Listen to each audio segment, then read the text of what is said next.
So welcome to Alan and Jane's garden here in North Lincolnshire, and it is truly a wondrous exotic garden in every sense of the word. It's got many areas of woodland and shade, but there's sunny areas, there's truly amazing exotic and tropical plants as well as traditional and cottage plantings as well. So let's take a look around this amazing garden. So we start our tour in this wonderfully sheltered courtyard area with a Briar amata and a Musella Lasiocarpa banana over there, and lots of impatiens of various colours and sizes that grow from seed each year or are perennial. And they've got yellows and purples and whites, almost bluish ones, and pinks as well. It's a really nice sheltered area here. And it's south facing, so the Briar amata really appreciates that. And then we've got lots of wonderful pots here. So we've got the Strelitzias and Alocasias, Begonias, all summer bedding, Aeoniums. We've got the carnivorous plants.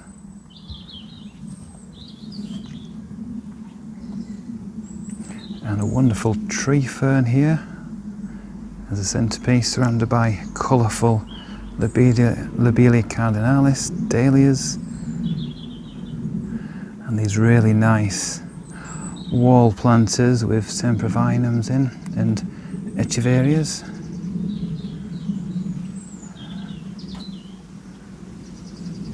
And then as we look around here, more potted plants with the fuchsias, marigolds, begonias, and lots of salvias as well, starting off in this area, and then more salvias as we go down the garden. And some nice cacti over there in this eclectic mix of plants in this wonderful potted area. And here we have a nice showcase of arid style plants.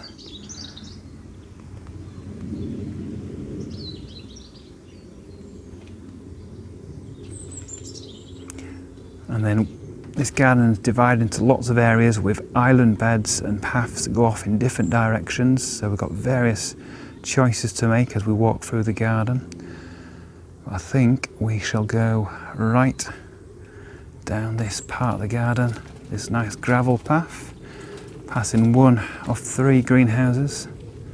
And again, we've got a wonderful potted display. Got some steps being used there for the Aeoniums.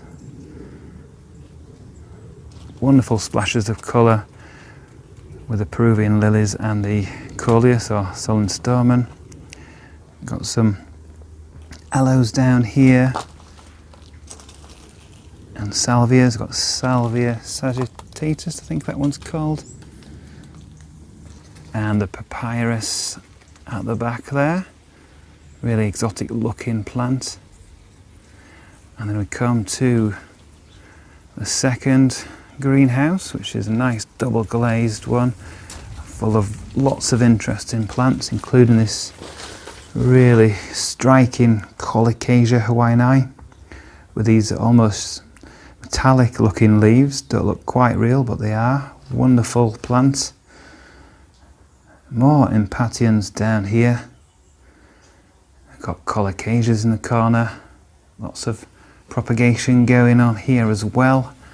And this is heated by some tubular heaters to keep it above freezing in winter.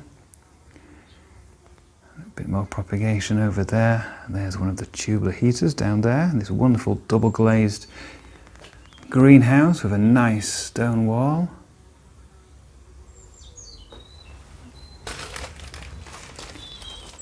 Seating area here.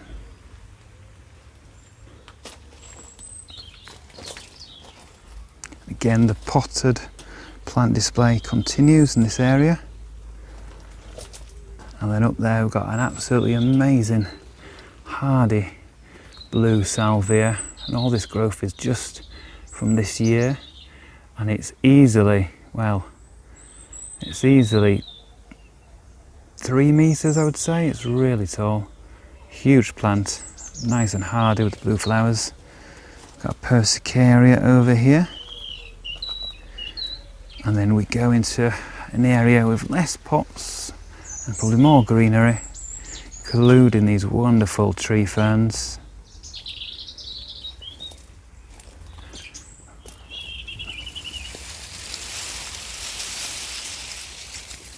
Got some phormiums and phloxes here. There's a span across the garden. We can see lots more colour, lots more interest.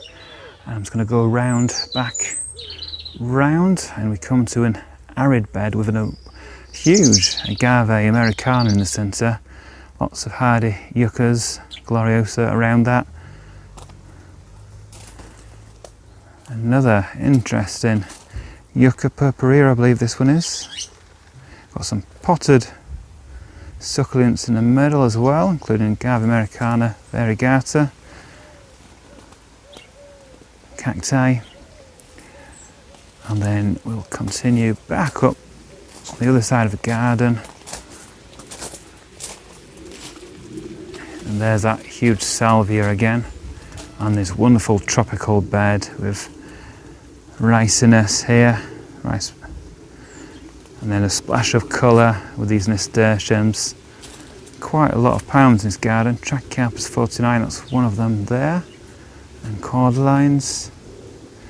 And at the end we've got that striking silver birch.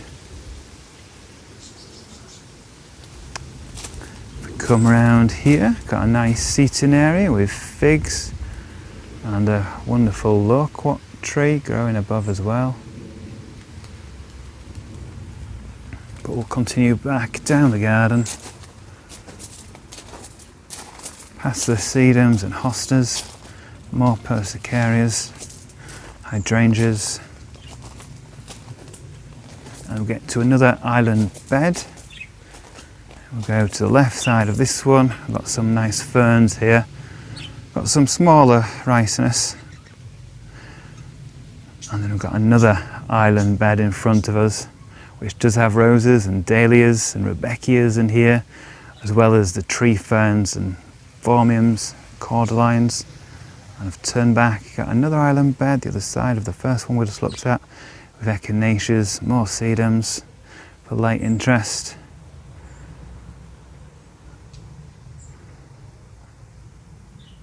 And then we'll walk down this bark path, and we get to a nice pond, which is framed by these tree ferns here. More ricinus. A wonderful acer up there as well. It's quite sheltered here. Talia delbata, which has been flowering and growing in the pond. These flowers are often catch wasps in these. It's semi-carnivorous or accidentally carnivorous plant. Echysetum there. Wonderful features around the garden, lots of sculptures and objects, lots of interest. And here we come into the real jungle area with lots of cordylines, palm trees and tree ferns. So I've got some rather large ones, including this one here. I believe that's a Nolinia down there.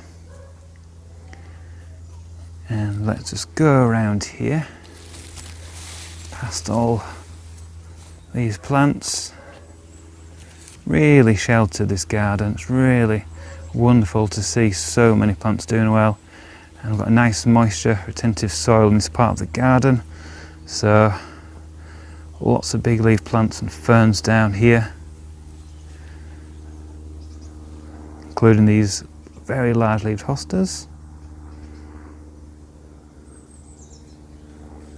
Now we've got in front of us a huge thicket of bamboo. Nice Phyllostachys one there. Huge area. But rather than fighting to get through that, we'll turn left and go through this way. We'll come to a bit of a crossroads, so we can look back. We can see the eucomis growing down there, and the fatsias, more tree ferns. Another wonderful tree fern here. And then just look at this amazing view.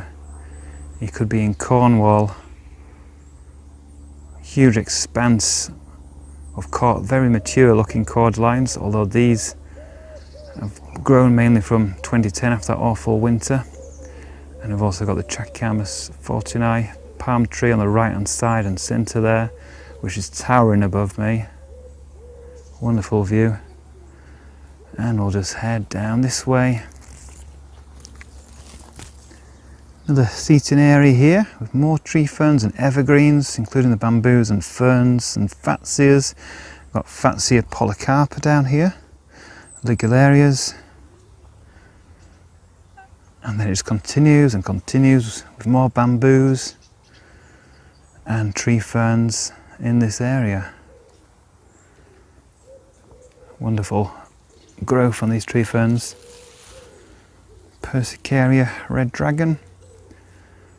Nice hydrangea aspera with these furry leaves, slightly going past the best now. We're well into September. And the greenery continues. So I'm going behind a little summer house, which we'll get to in a second.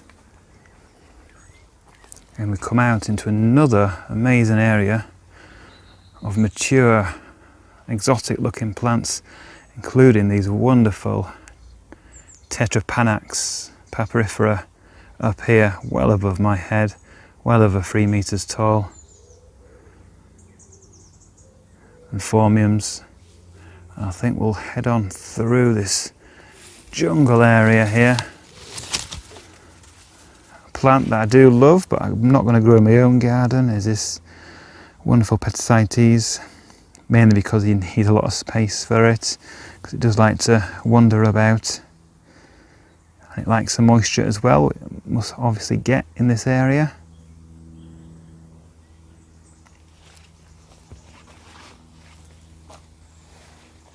Large pampas grass up there. And then let's just take a closer look here at the corky trunk of this cordyline australis. And this cordyline australis has actually grown since 2010, so this is 11 years growth and it's absolutely huge.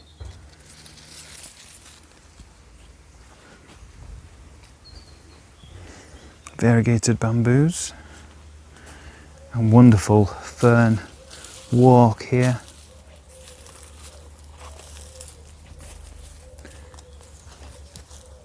Mixed with the hostas, the hydrangeas, yet more palms, so repeated plantings that work really effectively.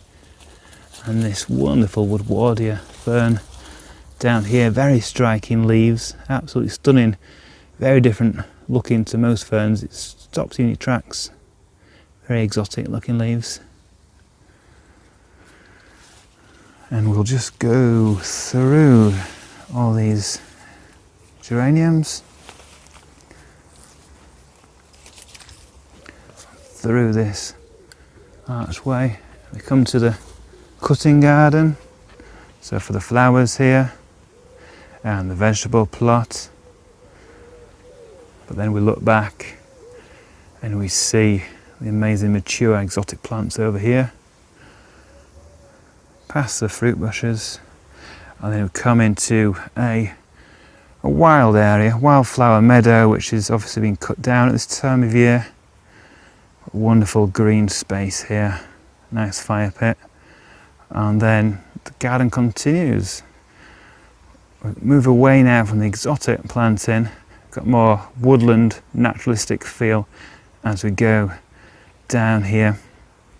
Come to another pond, lots of mature trees.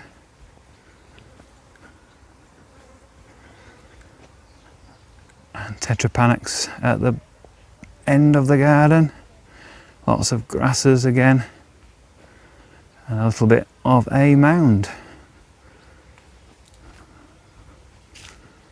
So what a wonderful garden that Alan and Jane have here in North Lincolnshire. Hope you've enjoyed the tour around. I know I have. And just show you what you can do in the north of England with many plants that look exotic. You can grow them over many years to get a very mature, thriving garden that wouldn't be out of place further south. We moved here the summer of 82, I should think. There was nothing here other than waist-high weeds, and it's had different styles. I was inspired by Will Giles, who is still, I'm a big fan of the late Will Giles, and been to his garden a couple of times and just absolutely knocked out by it. And so he was the inspiration. And so we started off in a very small way with a few tree ferns and cordylines and phormiums, the very commoner garden stuff, because there wasn't, when we first started off, there wasn't a massive availability of stuff. I mean, you can get all these plants from just about every garden centre now, but not back in the day. And it just, remained relatively small until the winter of 2010-2011, where everything was devastated despite protecting the tree ferns and whatnot. We lost virtually everything, all the cordylines, phormiums, the lot. And so we had to start from scratch. I really love flowering plants, so for me, I love salvias. I adore salvias and impatiens and hydrangeas. I think we're fairly eclectic in the plants that we use, and also because of the space we've had to fill, we've tended to have to use a lot of hardy filler plants. Things good doers, as we call them. Good doers. Things like Brummera have been wonderful, Ligularia, and trying to get that sort of interesting foliage and quite exotic looking foliage, but I mean, just being absolutely bone hardy, because we bring a lot of stuff into the greenhouses, but they just get packed, no matter how much space you've got, you fill it. So we are fairly eclectic, I think, but the plants that I really, really enjoy, and I enjoy the propagation and everything to do with them really. So it's the salvias, particularly the good hardy salvias, which are just a lot easier to keep. And I've just recently got into hydrangeas in a big way, and I'm enjoying all the different flowers and leaf forms and things, and the impatiens too. We're a big group, which is very interesting, and I don't know why they're not more widely grown, really, because they're very suitable for the type of gardening that we do. I mean, I love ferns of all sizes, and as you'll have noticed, there are probably hundreds of ferns, not hundreds of tree ferns, but hundreds of ferns, very hardy ferns, rock, you can rely on them every year. They come back year after year. And the tree ferns, I love them. Looking after them through the winter, very simple. I'll keep the fronds on. I don't usually cut them back until they're starting to look tatty in the new year. But a couple of handfuls of straw in the top of the fern, maybe, I call it a top hat, put something over the top of the straw just to keep the worst of the weather out, snow or rain or whatever. So hopefully the straw doesn't get solid with frost and whatnot, which could obviously damage the tops. But generally speaking, they're hard as nails. We do have emergency buckets though, don't we? Yeah, a supply of emergency buckets. Yeah. Bit of fleece sometimes if the forecasting is very low. But I mean, I reckon they'll take -10, no problem at all. The Cyathia's they're more tender. and they go into the greenhouse. But yeah, the good old Dixonia is a great plant. The tree ferns, I try and water them every day, but that does not happen, you know, all the time, but every other day. And if it's hot weather, then every day, definitely. And the garden we split, well, all the watering, we split it between us, and it can be a pain in hot weather. How many hours do you think? Ooh. 3? Yeah, 3 Yeah, hours probably yeah. watering up everything, because we've got a lot of pots and stuff, so it can be a chore. It can really be a chore. But sometimes on a lovely day, you know, you just stood there with a hose or whatever. Yeah, there are worse jobs to do, aren't there? Absolutely. Yeah. The inspiration we've got from visiting other gardens of a similar style, you know, and at first you see a garden which you think, crikey, this is, you know, way better than ours, but you take inspiration from that, you come back and you think, right, you know, we're going to do better. Must do better. Must do better. And whether or not we have done, well, we like it, so it doesn't really matter. But if other people like it, then that's fantastic.